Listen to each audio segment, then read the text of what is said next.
係而家啲年輕人咁有活力，我一個老人家都唔知點樣用佢哋好。所以我孫女買咗個 iPad 俾我，但係點知功能咁多，我應該點用啊？嗱，婆婆啊，我而家教你點樣用 iPad 入邊嘅智能助手啦，就係我哋嘅 Siri。首先打開 iPad，撳住圓形召喚 Siri，叫佢幫手設定鬧鐘啦。成功啦！試住俾佢打開語言，再次成功。叫佢打開計算機，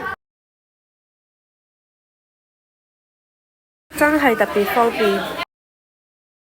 平時腰痛問 Siri 叫佢幫手啦。建議特別有用。